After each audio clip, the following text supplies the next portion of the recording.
मैंने रहुआ लोग सुने ना भाई लोग, भौजी क्या कहती यार रे। अरे सर बंद करना रे बोलिया। भौजी कहती जान रखा ड्राइवरवा बोलावे गाड़ी मार के दोनों आँख मार के। अरे सर गाना में सुन ले का कहती यार। ए सर अब क्या कही रे, काहे हमर झाट जरा उतरे ये ना सरवा कहती है जे ड्राइवरवा बोलावे गाड़ी मार के। हमरा में का गलती बा, पहला तो उलट जेबे अबे कैमरा में कूद के तार गड़िया मार लेब हम। तो का हाल बा भाई लोग, आज हम बात करल बानी अमित पटेल के ऊपर, जो ज्यादा गाना गा के ज्यादा ही बौसीर फैलावला बाने गांव देहात में। तो जी नहीं के ऊपर रोस्ट करल बानी। तो ये वीडियो सिर्फ आपके मनोरंजन खातिर बा, हंस के भूल जाए खातिर बा, ई नहीं के दिल दिमाग लड़ावा लहसुन गुर्दा फेफड़ा लेवे खातिर। ऐसा ही हमारे चैनल पे एगो कॉपीराइट आ गेल, हमारे चैनल एगो डिलीट हो गइल बा, ओकरे से थोड़ा मतलब हम इमोशनल बहुत ज्यादा बानी। तो ये वीडियो का मतलब जैसे पिछला वीडियो में प्यार दिखौनी जा, वैसे ही वीडियो में प्यार दिखाई जा। तो चलिए हम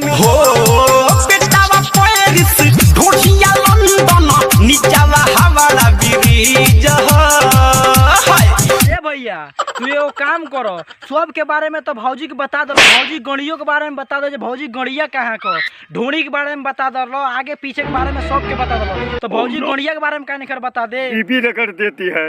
अरे दादा रे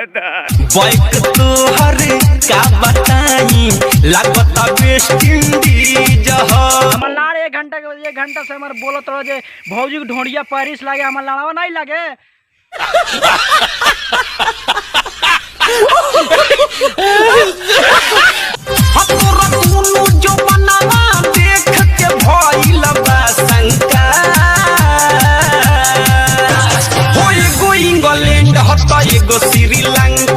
बड़ा बूढ़ छछुनर बड़ा ये मर्द तू नहीं, सब झाटी जरा दल बड़ा तनी के ऐसे गाना गा के, गाना के मतलब ऐसे ही से गाओ तो ओसे बढ़िया गए तो भौजी गणिया लागे इंडिया जवानवा लागे पाकिस्तान के, हमार झटिए जर जाते।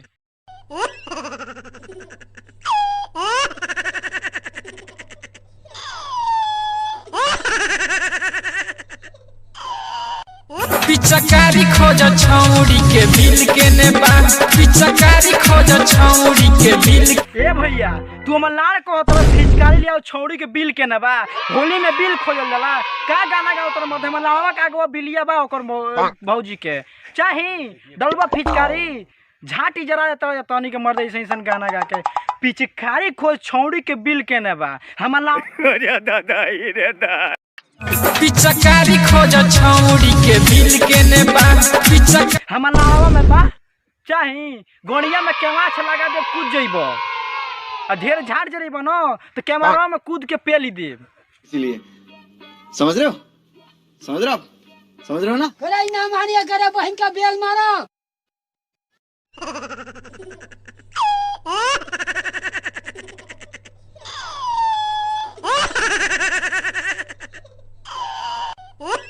सखीरे मुन्हर जब हो खेला आके हमारे दुआरिया पर खोखेला।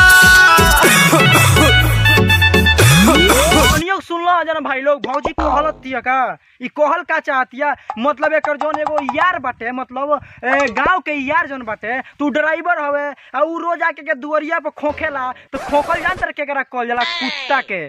कुत्ता सुबेरे सुबेरे आके दुआरी पर खोखे सो, तो एकर जोन यार बा ई खोखत आके खोखी खोखी बुलाओ तो सारे दम्मा के मरीज बा उ सारे वैसे खोखताटे, ठीक बा। ई दम्मा के मरीज बा भौजी बिया न तमन ई पिल्ली है उ पिल्ला बा। अरे दादा रे दा ड्राइवरवा की फोरा दुनु बार के बोलावे आँख मार के।